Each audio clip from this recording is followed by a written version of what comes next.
Hello and welcome to another very special episode of the Sales Ops Demystified podcast. Today, we're joined by CJ Färnström, who is the head of business operations at Mynewsdesk. CJ, welcome to the show.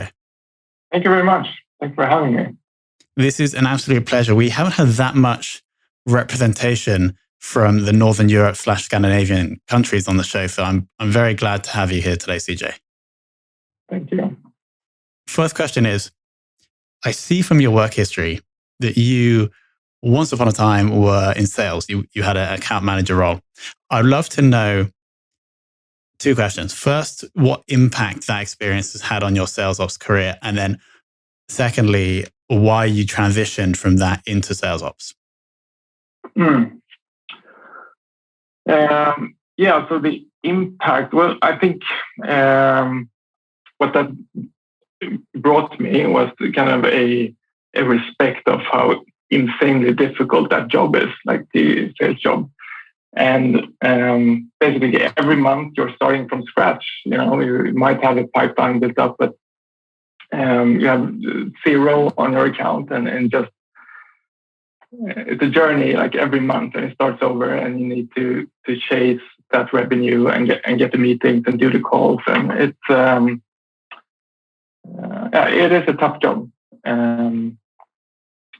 So that I have with me, absolutely. And in terms of also in my role now, I think having that experience with me also makes it easier for me to kind of work with these with salespeople today, because I understand them, and I speak their language a bit, and just the respect for them, absolutely. I think the reason I moved into sales ops was, when I started out in sales, I was moderately successful in sales. I think I've always been more of a system and process, stronger in those areas. And then at a point in time when I worked at the company Project Place, we had new leadership coming in, a new strategy for that company, and new leaders coming in with the kind of mission to sell that company. And then we were kind of trying to set the solid processes and systems and everything around that in the companies. A business operations group was set up because of that, and my kind of profile kind of mapped into to that group. So I joined that group, and we started setting up that group and those processes around that company. Awesome. Moving on to skills. From our research of you, it seems like your area of expertise lies between both leadership and analytical skills. As your career has progressed, what is the usage of each of those? Has that changed over time? For example, did you used to use more analytical skills like earlier on in your career, and then leadership skills later on? Would you agree with that mixture? Yeah, I suppose so. The first roles I had in, as I said, in this first group I joined, that was a business operations group. So we were people different competencies in that group, and I was kind of a sales operations person there. And we had a marketing person and a finance person in that cross-functional group. And then my job was pretty much to provide knowledge about how salespeople work and think and sales process, and also to do reporting and lots of analytical things like that.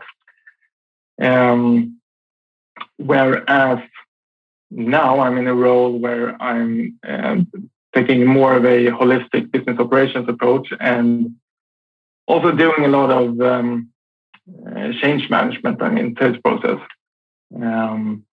So for that, yes, in that change management and kind of leading those projects, the sales process changes, it's definitely the leadership skills plays in more. Got it. Let's zoom in onto Mynewsdesk now. I'm quite interested in the structure of the team, especially if you've moved from a sales ops role to a business ops role. Does sales ops fit within the larger business operations function? No. So it was essentially Mynewsdesk a couple of years ago. I was setting a new strategy to kind of do a kind of turnaround and growth plan. And one of the things that came out of that plan was to start working with the sales operations or business operations function because that didn't exist here before. So I kind of joined as sales operations and pretty much, teach the company what a sales operations business operations person can do. So in that, I work a lot with the sales process and sales technology and commission models and sales enablement and prospecting and so on. Sorry, please repeat the question. It was just whether the sales ops function sits underneath or within business operations. Yeah, so now I kind of moved into a business operations role when we had just natural reorganizations in the company. So now I kind of take the holistic view rather than just a sales operations view, and also now I have 2 Salesforce admins in the team. Beautiful. And so what is the size of the whole business ops team, and what is the size of the sales ops function within that? So we are 3 people in business operations, and I am kind of the sales operations focus sort of in the team, and then we have 2 dedicated Salesforce admins. Amazing. Yeah. And then roughly how many sales reps are you guys kind of responsible for? So we serve, I think, about 45 sales reps, including managers. We have 15 CS people and 10 SDRs. Wow. And you're responsible for the ops for all of those 70 people. Yeah. And then we work closely with a marketing operations representative as well, but the marketing operations is not included right now in the team. But we have tight collaboration. So when the number of reps that you're responsible for increases, how do you still maintain a one-on-one relationship with all these 70 individuals that you're responsible for? Like how do you manage that? As that scales faster than your team scales, how do you manage the interaction with the reps, SDRs, CS team? So today, I'd say we have a lot of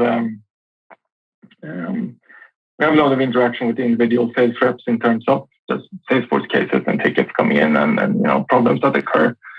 I think as it scales, maybe we'll have more channeled through the sales managers, but essentially the whole task and the whole mission is to get it as automated as possible, right? So that we can provide frameworks and systems and processes for it to be able to serve more people just on a small team. Got it. Yeah. So that was almost a bad question to ask, right? Because it's your job to build the processes to allow it to scale, so you don't have to sit down with every new sales rep to explain how Salesforce works. Yeah, exactly. And so that will, especially for enablement, for an example, that is the situation we have today. And like every new employee starting, need to onboard them and get them up to speed on systems and processes and so on. But there's just tons of possibilities and systems and things we can do to automate that. So yeah. On the topic of automation, could you break down like the core parts of the sales tech stack you have? Yeah. So we run HubSpot for marketing automation. We have Salesforce CRM. We're now implementing Salesforce CPQ, which is this quoting and subscription module. We run NetSuite for ERP, and then we have a bunch of smaller apps connected to Salesforce, for digital signature, and we have a AI kind of prospecting tool. It's pretty cool, called Qualifier. We do some card payments on Stripe. We run some Sales Navigator and LinkedIn for prospecting.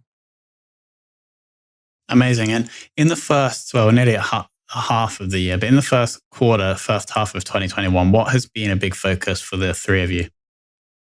We have almost solely focused on the CPQ implementation now, because our Salesforce org is very old. It's from, I think, 2005, 6 something. And as companies grow and you do tons of reorganizations over the years, and Salesforce ends up being just a patchwork, right, of just codes and different things and objects, and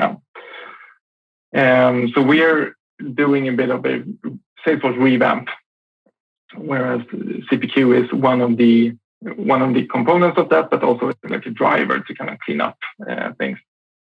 2 years ago, I would say all of our sales orders came in. We just stacked upon each other. So we just had a bunch of opportunities and a bunch of sales orders. Whereas now we're kind of moving into having subscriptions to really align with how the subscription business is working. So that is a big shift in kind of data model which we work on. Awesome. And then final question from me is, who in the world of sales ops would you most like to take for lunch? Yeah, so I saw another episode of this podcast here when there was a girl, Stephanie from Google, who's also Swedish, also living in Sweden. And one of the problems I have is like lack of network. Like there's very few business operations people in Scandinavia as a whole. And so literally just anyone in business operations I can just share my thoughts with. And we actually connected and said that we really need to set up some kind of network in Scandinavia and in Sweden. Yeah, I mean, I think I remember saying to Stephanie that there should be a Scandinavian sales ops, or maybe not, maybe Scandinavian business or revenue ops network. And I think that you two, and there's another guy called Tim from Funnel, who has also been on the show. Yeah. You three should be the founding partners, I think. Yeah. So that will be our first lunch. Amazing. Mm-hmm. Now I'm going to hand over to my wonderful co-host Alex for some more sales ops specific questions. Thanks, Tom. And thanks, CJ. That was really interesting. And it was quite funny as I was listening, I made a number of notes of things I thought I could ask you about. But I think the thing that got me most interested was what we touched on at the end, where you said, you've got Mynewsdesk has such an old sort of Salesforce instance, been going 12 years, and how it gets higgledy-piggledy sort of put together. And I just think that's probably representative of so many businesses out there, and the temptation, do you spend all this money on a complete migration to a new org, or in your case, do you do a revamp? So I'd just love to hear a bit more about the revamp process, about any tips and things that you might have for that. So I think a lot of the companies I worked for before have had a time in their corporate life, company life, that they got new investors or merged with the company, or something big happened that kind of made a system cleanup for some reason. Like they were forced to switch CRM, but we never had that. So essentially we just built on and on and on. And that was absolutely up for discussion. Like, should we kind of start all over again? And we were looking to merge with another company. And then that would have been a good option just to start over. We ended up not merging. We're just working as sister companies instead. So then we kind of thought that we could, it's probably a better idea to just revamp it and just have keep people working in our orgs, and we can just work in background and just launch it at some point. Great, thanks. And I suppose, so what were some of your priorities then when it came to revamping? What were some of the things that needed to change? Well, Salesforce has surprisingly poor support for subscription business, even though there are like the SaaS themselves. So in this revamp, we're absolutely looking for just supporting the kind of sales model that we have, that's similar to a lot of SaaS companies with an SDR team and an AE team and CSM, and we're going to work on renewals, and we do amendments and so on. And just to have that structured and measurable, so that we can do the forecasting we want, and also to support the like a large sales and marketing funnel across the whole organization, so they can see how many leads do we get in, and from what sources, and how many opportunities do those create, and what money do we get from those, and how long does it take to do each and every one conversion, because then you can do your like forecasting that you need for making 4-year plans or 5-year plans, or even going to other markets, right? That is definitely what you think that it's just super beneficial to have in place. Thank you. And I suppose so. And is it fair to say that one of the big impacts of a sort of an old and fragmented and sort of ad hoc built Salesforce org is it makes it harder to get that unification across the whole revenue life cycle? Would that be something that you'd agree with? No, it's it all depends on how it's built from the beginning. So I think a problem that we have had, and that maybe a lot of other companies,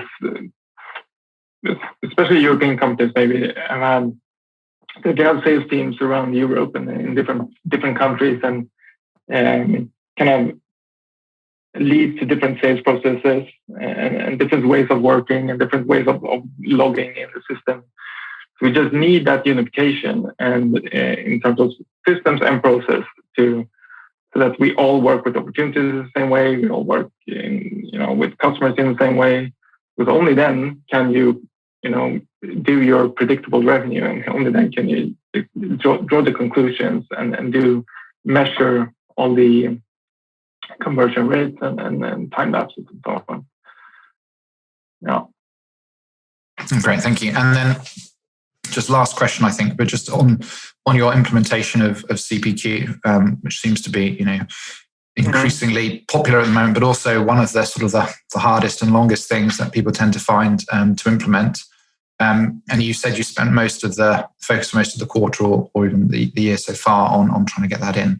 Any particular challenges or tips that you've had from trying to get that implemented that could be helpful for other people thinking of the same thing? It